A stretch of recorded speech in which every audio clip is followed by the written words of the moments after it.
got a contractor. And he ran off with my money. Of course he did. I was paying 8 people to sit at home and do nothing just for me to get my license.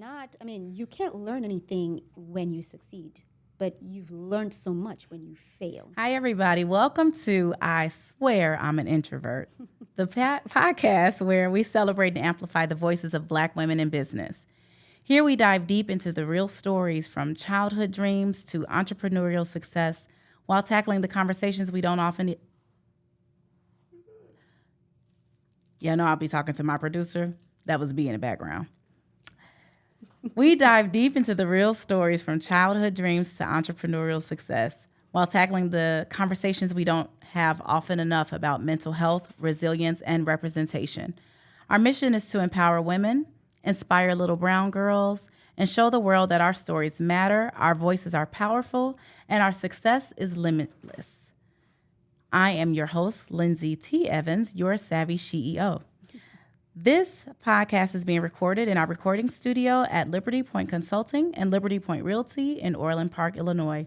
This podcast is being filmed and produced by Brian Evans, owner of Flawless Focus Digital Media. This episode is being sponsored by Precious Memories Preserved, where we convert VHS taped memories that the whole family can enjoy today. Today, I have a very, very, very special guest. I love her so much, y'all don't even know.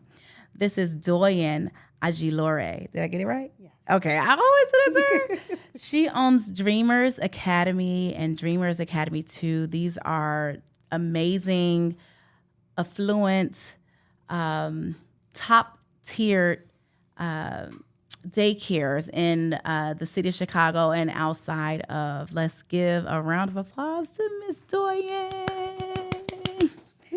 How you doing today? I'm good. I'm so honored to have you here. Thank you for having me. I really am. I think that the world needs to hear more from you. So I'm so excited to hear what you got today. Let's see. What's one word you'd use to describe yourself right now? Resilient. I want to unpack that so bad. I'm going to let her have that. We're going to get started today and really just get into who Doyin is as a woman, as a wife, as an entrepreneur, as a mother, as a friend, just so people can see themselves in you. Because I think that you have a lot to share just in our short time of knowing each other. Let's kick it off by telling us a little bit about your childhood and what was life growing up for you. Well, I'm originally Nigerian. I was born in Benin, in Cotonou. And my father was in the military and my mom was a diplomat. So I got to travel around the world, grew up around the world. I actually did not start speaking English until I was about 4 and a half. So it used to be our traditional language, Yoruba and French.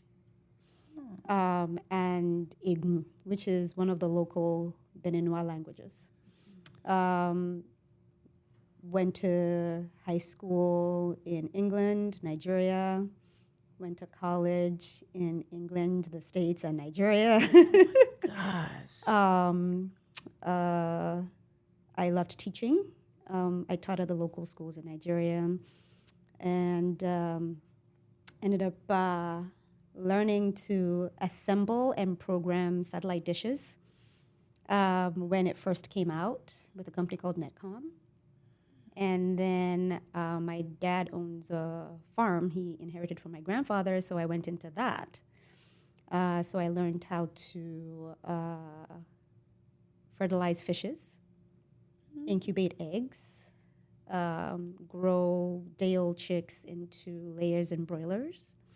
We had cows, we had pigs, we had goats, we had rams. So I kind of learned how to manage all of that, So kind of growing up in Nigeria was awesome. You know, you always had your village, which was huge to me. And that's kind of one of my goals for dreamers, to create a village for those that really don't have it.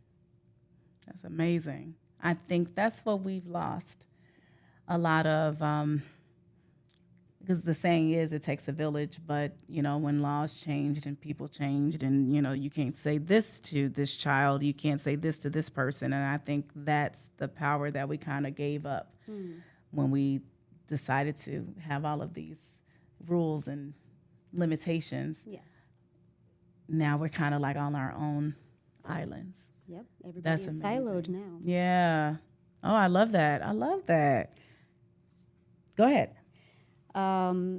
Well, I guess what brought me to the States, I went to school here in the States. It was actually in LA, and I moved back to Nigeria. I have questions, but I shall listen. The goal was not to stay. The goal was to educate myself and take it back home to make a difference. Yeah, that makes sense. But God had other plans for me, and I guess this was where I was meant to be. Yes. And my husband came to get me, like I always say, and we moved back here. Mm-hmm. And, I actually couldn't get a job when I first moved back to the States, So I went to go get another degree. Those who can't get a job go learn something else. So I went and got IT, a degree in IT, and started working, at tech jobs, and then you ended up at UIC, in the transplant department. And, my cousin, Shion, had leukemia. And we were talking about, what would you do when you beat it? And he was like, you love working with children. I love working with children. Let's do this. And I was like, okay, beat this, and we'll do it together, And, he overcame. So I was like, oh, no. Now I have to. You're like, I knew you would overcome, but then that means that I have to do something too. I'm like, now I really have to do this, So started working on it. Started looking for locations. Wow. And my first setback, I found a place that I thought was great in the medical district. I got a contractor, and he ran off with my money. Of course he did. And of course, I'd been saving and saving and saving to make this happen. So, my money vanished. I tried to track him down. I sent people, to try to find him because I'm a Black woman. I'm not going to go to Calumet City to go look for a man. And we just could not find him. We knew where his mother lived, but we just couldn't find him. We tried to serve him nothing. Nothing. So it took me a year to, find where Dreamers One is right now. And we started working on it. And my daughter, Lori, walked through it, and she would actually play in there while construction was going on. She picked out the colors, and she was 3 at the time. Wow. And we just, kept going. And unfortunately, Shion passed. So I had to keep going. Continue. Yeah. So this became, a promise, a dream and a promise, because I loved working with children. Mm-hmm. My background, my first degree was actually in education. So working with kids was my passion. I worked with kids all over the world, in Nigeria, in England, in France, in Gabon, in India. So, teaching has always been my thing. Yeah. So it was just like me coming home. Mm-hmm. Of course, getting funding was near impossible. Yes.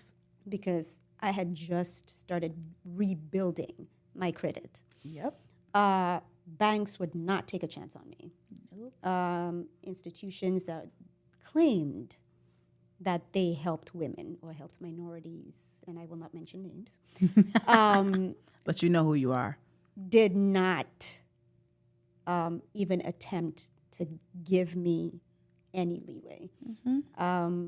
Just to get the fundings, I had to put up my house for collateral. Yep. I had to put the business that hadn't even started, as collateral. And, I pushed through. I refused to give up. And as we were about to get our doors open, COVID happened.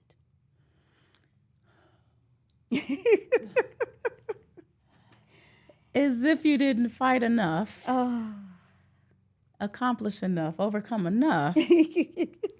Now you have a third-party factor that you have absolutely no control over. And the way licensing for childcare centers work, Nightmare. for you to get permitted, you need to hire your teachers. So I was paying 8 people to sit at home and do nothing just for me to get my license. And of course, when we finally got through and were able to open our doors and get our permit, we had to wait because people were not comfortable sending their kids to us.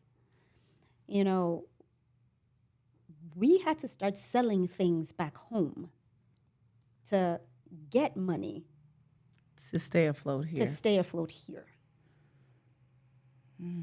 Because no bank was going to take a chance on a startup. No. And, not only that, I happened to be a Black woman in a white neighborhood. Yeah. Which I guess was a fear for some banks. So my banker, Liz, she helped a lot, and got me through so much. And now we've become really good friends. Of course. Of course. And, we made it through. We got our first child, and we started growing. Our first child was my daughter, but I'm talking about first paid child, baby. Yes, my daughter is here and making faces at me. I love it here. We have people in the background just making us laugh. And they make comments and stuff, and we have to try to stay focused. It's hilarious. So we started, people started trusting us. People started coming, and people realizing my background, and it's like, okay, she knows what she's doing. She's not just getting into this field for money. Right. She really knows what she's doing. And I love the fact that we're in, the white communities because there needs to be diversity. Yeah. We're literally the only Black-owned center. Absolutely. In a 5-mile radius of where we are. Mm-hmm. And that's, part of the reasons why our families are now joining us because they're seeing diversity. Yep. So not only do we have diversity in our team, we have a diverse owner. And, we just don't babysit the babies. We teach the babies. Even our infants have curriculums. And the parents are very shocked when they see what we do with their children. So it's not just sitting down and rocking the babies. No, we're making sure that they hit every single milestone. Getting to where I am, I actually have to thank my husband. And, he believed in me. Yeah. My parents, my siblings, they pushed me through, but there's one person that refused to let me give up. Dr. Ajilore She. She refused to let me give up. When the contractor swindled me and we had to wait for that 1 year, I had given up. I was done. Of course. I wasn't going to do it anymore. And she was like, no, baby, you're needed.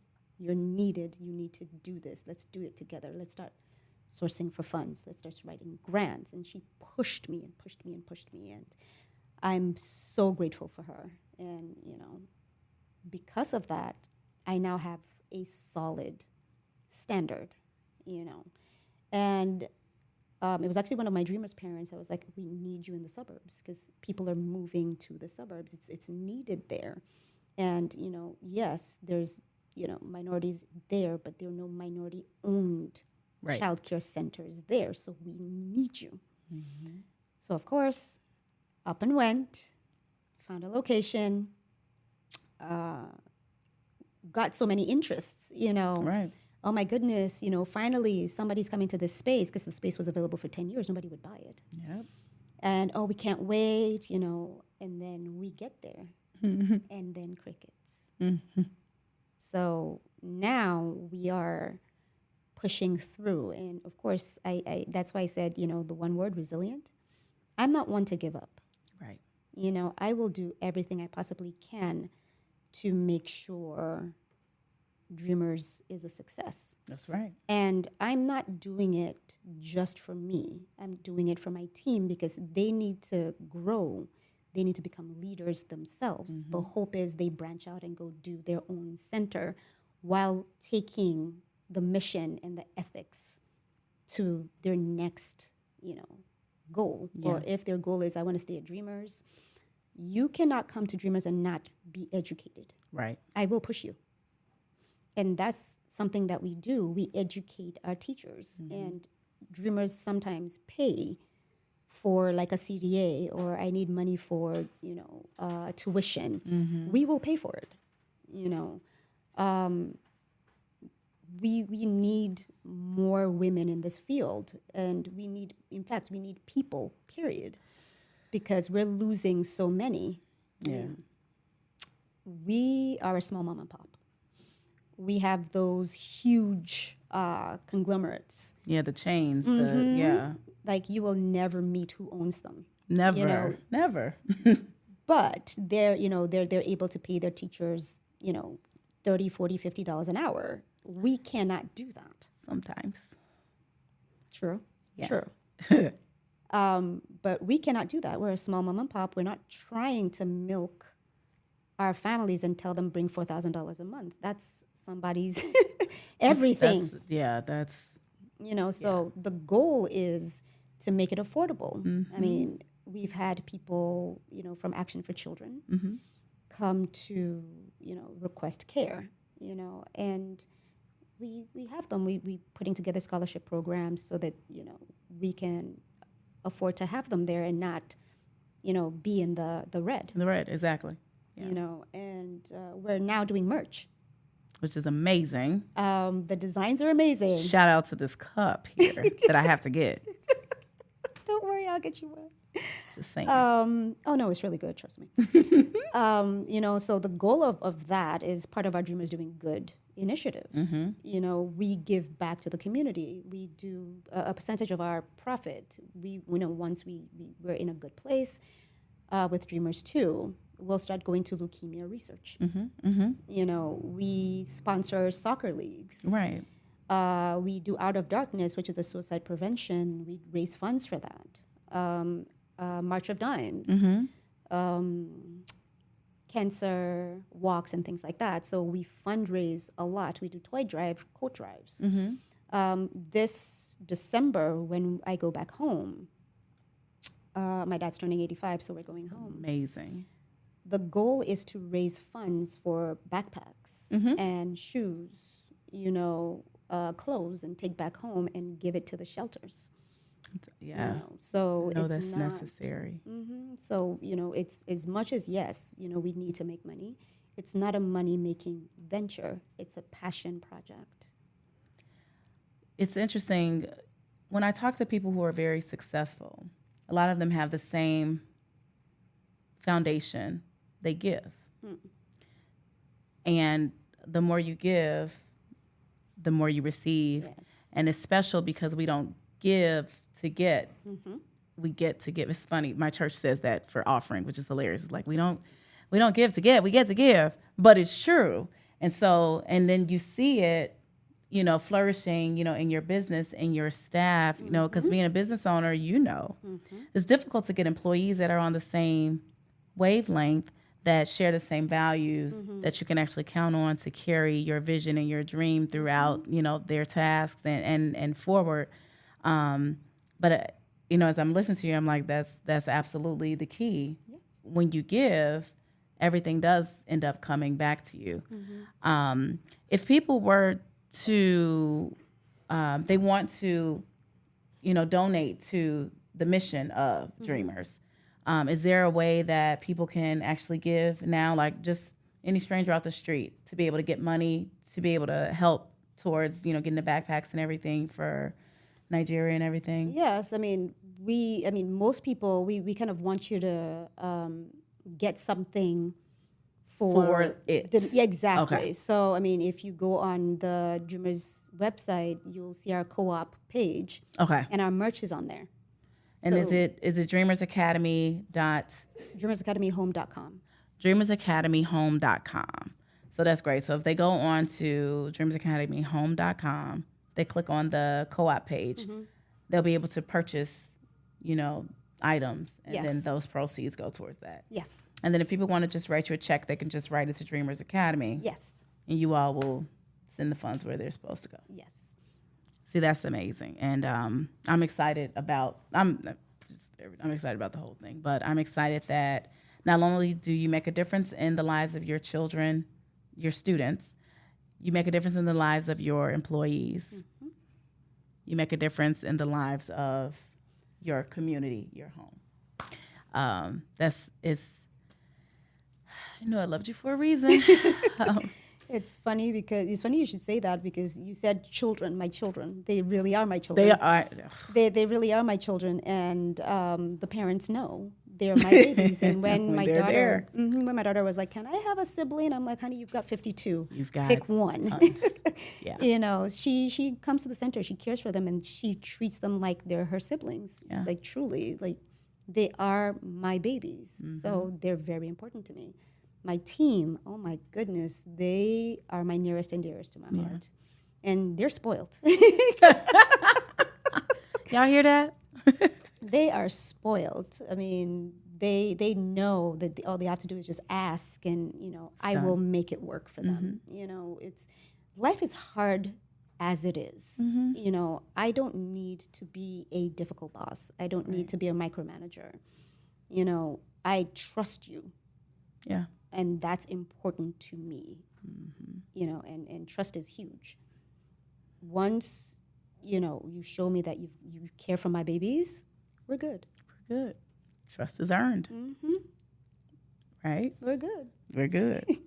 When you were growing up, did you have any role models or anybody that really influenced you? Oh, my goodness. My grandmother. Really? Mm-hmm. My mom's mom. We used to call her Mama B. She was a resilient woman. Woo! Oh, my gosh. Such an entrepreneur. And, my mom ended up going that way, too. And she, even though she was a diplomat, and she would do contracts for, oil companies and things like that. And she would send my sister and I to go get the checks, when she got paid, and, we would build houses together, from scratch. And I knew how to check for copper wires to make sure they weren't fake, And those are the things that, I learned from my grandma, my mom. I mean, my mom's side of the family, they were strong women, and we don't know how to give up.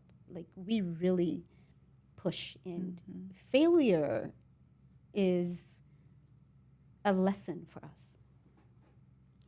So it's not, you can't learn anything when you succeed, but you've learned so much when you fail. So embrace failure. Embrace failure. Learn from it. Yes. Pick yourself up, dust yourself off, and try again. And was what I learned from my mom, my grandma, my aunties. So. It's funny because I was on Facebook today, just scrolling. And one of the things that they were talking about was the benefit of failure. Mm-hmm. And obviously they said if you've never failed, you'll never succeed. Mm-hmm. But if you they were saying something along the lines of, if you don't try and if you don't fail, it's just not, you have to have failure. Yes. And if we start to really look at failure as a positive and not something negative, we'll see the beauty in it. We'll learn our lessons faster, and then we'll be able to pick up and move on faster and get to the goal eventually. Most definitely. Wow. And you need to have God. You have to. I laugh because I would not be here today if it wasn't for God. There is every single obstacle that could possibly happen got thrown at me. And I know everything that worked out was not me. It was God. Absolutely. You know, and I'm so thankful, you know. It's interesting when we're in it, we don't feel that way. No. Also on my Facebook run this morning, it's funny. It was a lot that I read. They were talking about God will never stop the storm, but he won't let the storm take you under. Oh, He'll yes. never let you drown. And that's absolutely it. And that's just like a parent to a child. Yep. We allow them to go and, bump their head. And obviously we try to protect them from as much as we can. But there is a point where we have to let them do it on their own and learn it themselves. But that's true love. True.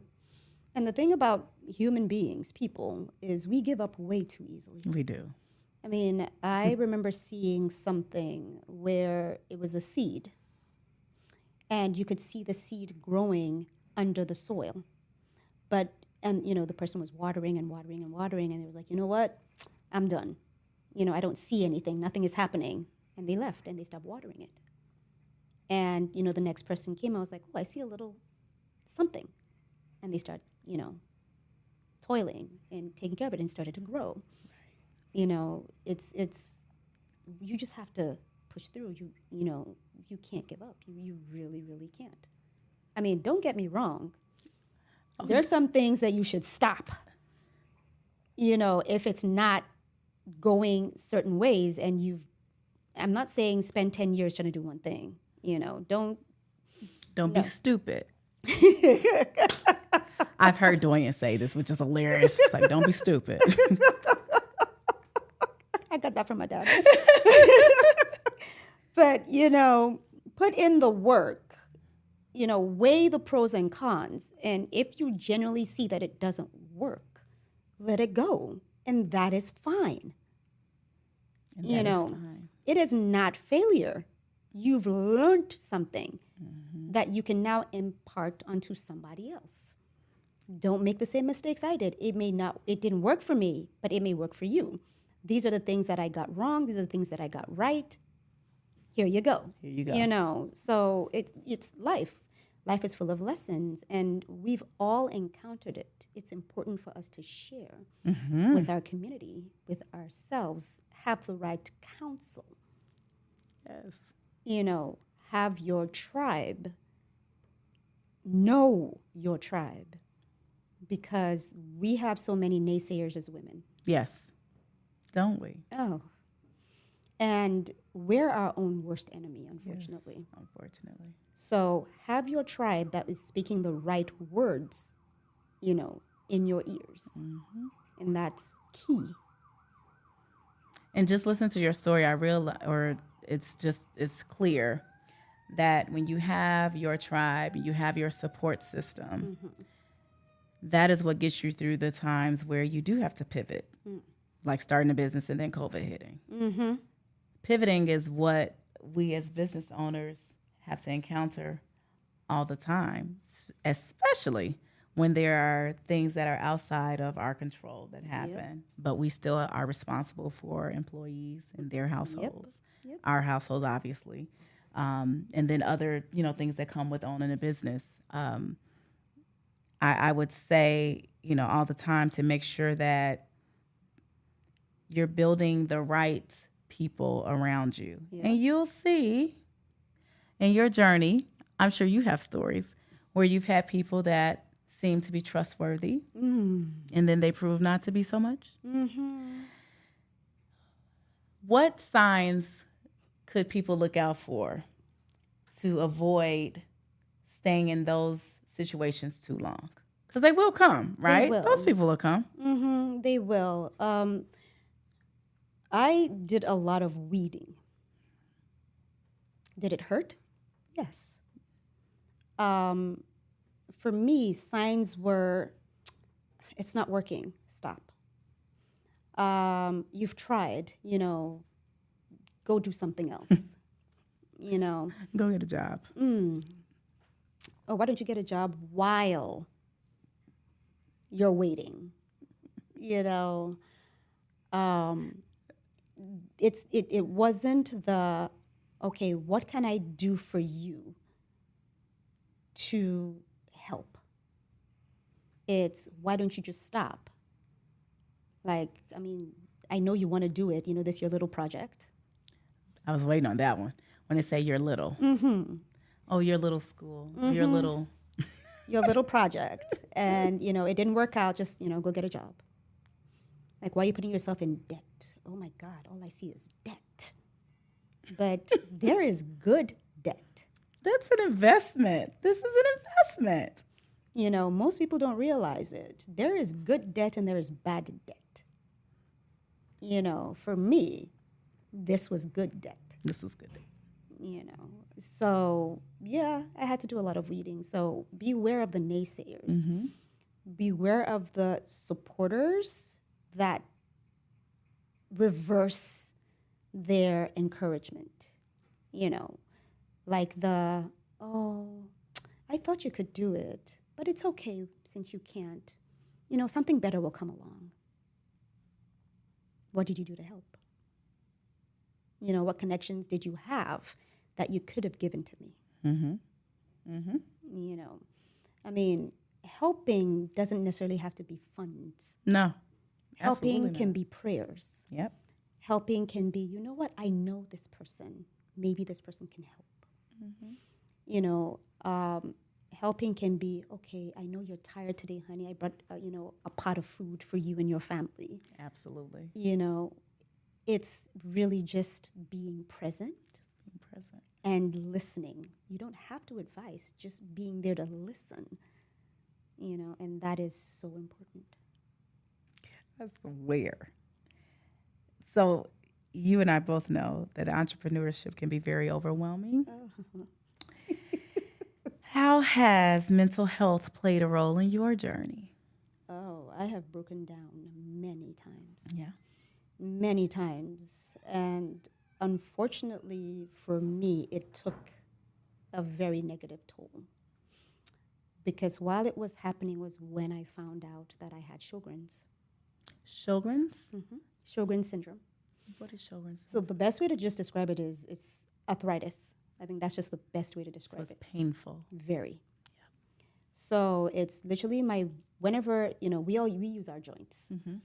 And of course, when you use your joints, it gets inflamed. Yes. Well, my body decided to be upset with said joints. So my white blood cells would attack my joints thinking they were infections. Wow. So pain. Excruciating pain. Yes. And I mean, I remember when, COVID happened and mm-hmm.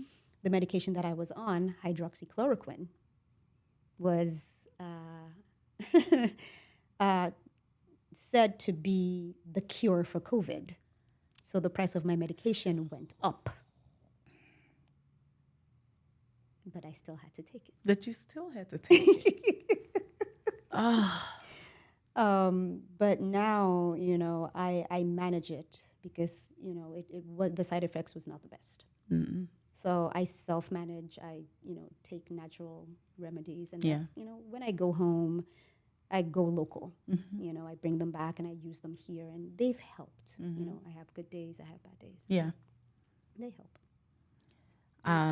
Talking to my chiropractor recently, he and my therapist, which is funny, they don't even know each other, but they've been talking about the same things at the same time recently.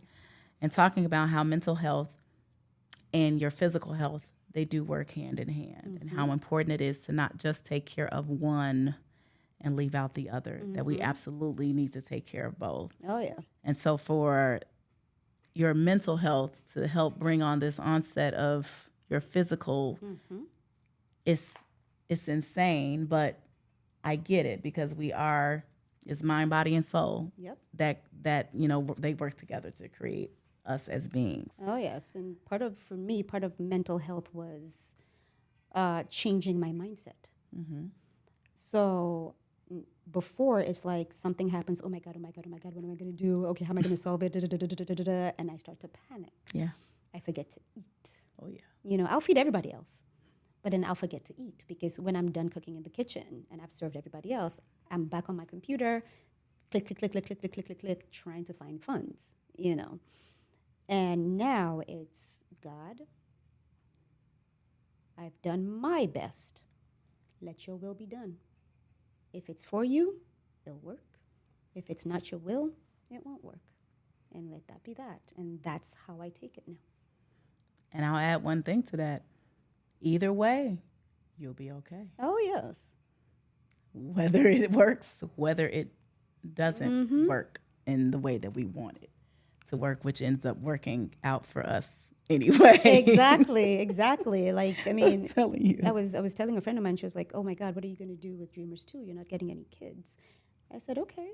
And she was like, oh, so what are you going to do? I'm going to turn it into a play space if it doesn't work out. And she goes, wait, what? I said, exactly. I can turn it into a play space. People can have birthday parties there. Like, it doesn't necessarily have to be a daycare. I can have parties there on the weekends and bringing another form of revenue. That's right. It doesn't have to be a childcare center completely. We have enough space to do different things. So if you're stuck, Hello? think outside the box because you have the space already. And that's with any of our businesses. Mm-hmm. I even had to pivot. We first started Liberty Point Consulting. We were just doing administrative support and bookkeeping. And that wasn't working anymore. Like, the clientele that we had didn't make sense for, where we saw ourselves going. And then when I went through Goldman Sachs, they ripped my business to shreds. I cried every week. Oh. They ripped my business to shreds. And they said, you need to pick one. And that was very difficult for me, someone who is a serial entrepreneur. Pick one? Where? But when I picked one, that was the pivot that we needed. And now I have so much more joy and purpose in serving the clients that we have because we get to see them through every part of the journey. And be able to help and just to see the different successes and things that, that they weren't able to see without this type of support. Yes. And so interesting when a pivot comes. Oh, yes. We kick and scream and we cry and, we have our fits until we wake up and like, oh, it actually worked. I know. It was what we were supposed to do. Okay, cool. Okay. Oh, no. See, with pivots, I embrace them now. And I'm now teaching people how to pivot. It is an art. Oh my goodness, it really is. It really is.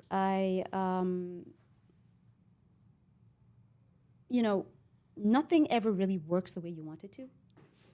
And it's how you mentally manage yourself and how you approve or approach that next step or that obstacle that is the make or break. Yeah. So for me, pivoting, my best friend. Best friend. I'm telling you. Take care of you every time. Oh, it does. Why is positive representation of Black women in business important to you? Whew. Okay. So growing up in a Nigerian household. Yeah. Traditionally, the expectation is the husband takes care of the home by providing. But when you have strong Black women, honey, all around you, you cannot sit. That sounds like, are you sure you're Nigerian? Because I only know one way. No. Oh my goodness, you cannot sit. Like grandma, great grandmas, like mom, they don't stop. So I never learned how to sit and just wait for my husband to do something. Whew. I never learned it. Me neither. So sorry, babe. It's important, to have our representation. It's huge. It's important because we women are natural organizers. Yes. We know how to plan things. Yes. And we need for our little girls, our daughters, to see us and know that they can accomplish anything. They can be anywhere. Their voices will be heard because we've laid the foundation. That's right. So it's important for our daughters to see us do something, because they might just be the next person that will create something that we need, something that will change the world. And if they see us doing it, the desire to do it is high. Yeah. Like my daughter she's been a doctor in her head. Of course. She's been a lawyer in her head. Mine too. She'll make a great one because she argues. Yeah, I love that's her. our 5-year-old. Same thing. She now, how do I say this? She deliberates and she is very logical. Mm-hmm. She will bring an argument to you, lay it out, and have you make a choice for something that she would like. I'll hire you So as my next attorney. So, it's her seeing her mom every day, 5 o'clock, I'm awake. Some days I go to the gym even before she wakes up. I'm home by the time she wakes up. She sees my drive. So now she has drive.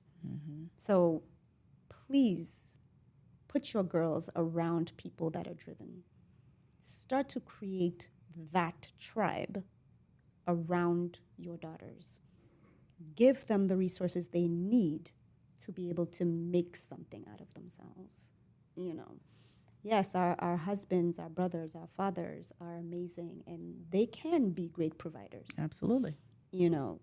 But it isn't always the case. Right. We need our women to be confident. I have a lot of friends that are single, and unfortunately, they cannot find men because they're too independent. So we need our sisters to start raising strong men. Yeah. Just like our daughters, to be strong. That shouldn't be a hindrance, and it shouldn't be a setback. It should be an asset. Yes. Because, it says in the Bible, he who finds a wife finds a good thing. And obtaineth the favor of the Lord. So... Just saying.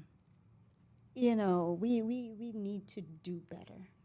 We do. That's, it's funny because we've started doing that, and part of the going home to Nigeria and things like that.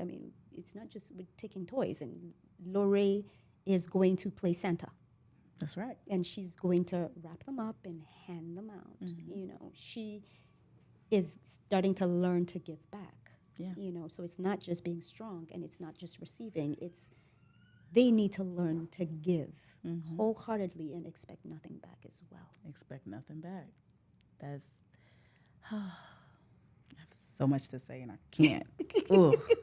I'm like, I feel you. What's one myth or stereotype about Black women in business you'd like to see erased? That we're difficult. Girl. We have standards. We have standards. And we will not compromise our standards for anybody. No. Blood, sweat, and tears to get to where we are today. We will not compromise. So take us for who we are, or don't even, patronize us at all. We are who we are. Our rules are our rules. It's either, you want to flow with it or you don't. And we're fine with that. We're fine either way. And maybe that's what makes us difficult. So we mentioned this earlier. I wanted to know how people could connect with you to follow your work or support your business. And the best way is to visit the website, dreamersacademyhome.com. If little brown girls are listening right now, what's one thing you want them to know? you cannot please everybody. And that's okay. And that's okay. You know, Wow. stand your ground. Have your, what's the word I want to say?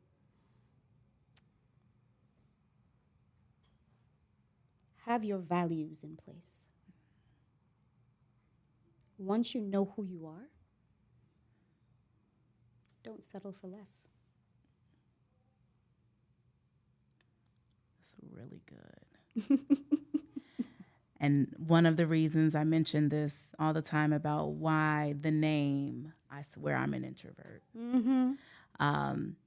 I am an introvert. People just don't see. I know. I'm like, I told you. They're just like, but you're so. But my husband says, well, you're an extroverted introvert. I'm like, okay, I'll take that. Yep. You know, because we have to show up when we need to show up. But if I had it my way, I would just But people tend to make you, they want you to be who they want you to be, who they see you to be. And so it's interesting that your advice for our little brown girls was to, you know, just be unapologetically who they actually are, and let that be enough. Oh, yes. Because it is enough. It is. So I agree with that so much. I want to thank you so much for coming on our podcast. I think that, you know, just your journey in life and all the different things you've seen and experienced, but just to even know that the purpose in Dreamers started with a promise. And the fact that you're living out this promise is admirable, it's heartwarming, and that's what we do for our tribe and our family. Yep. We stick with them, and we will see it through. Oh, yes. And then as business owners, that's absolutely what we do. We see it through. And so we know when to pivot. We know when to make changes. We know when to stop. Okay, some stuff we just don't need to do anymore. Yep.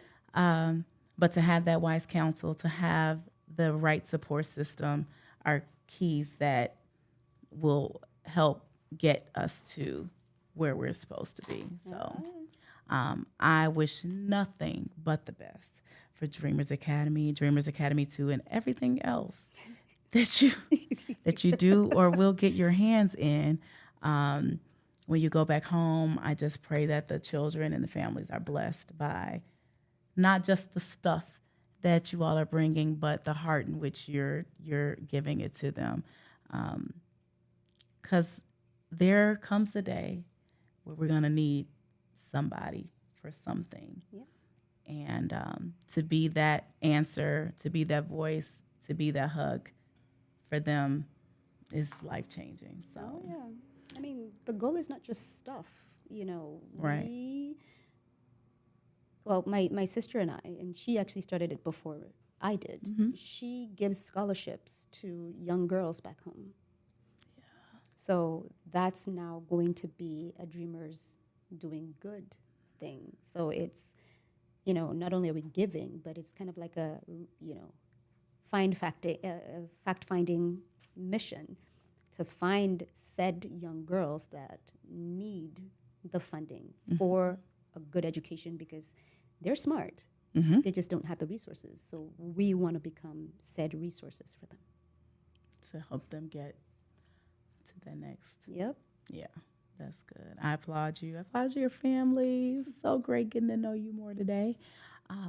Follow us on our website at heels2sneakers.net. This is the I Swear I'm an Introvert podcast, where we celebrate Black female business owners and our journeys to becoming successful, just to be able to show that we are a sisterhood. Yes. We do share some of the same experiences, and we need each other to make it to our next. So we're wishing you all the best in your journey ahead. Hope you learned something today to help you get your entrepreneurship journey to its next chapter. We'll catch you at the next episode. Bye.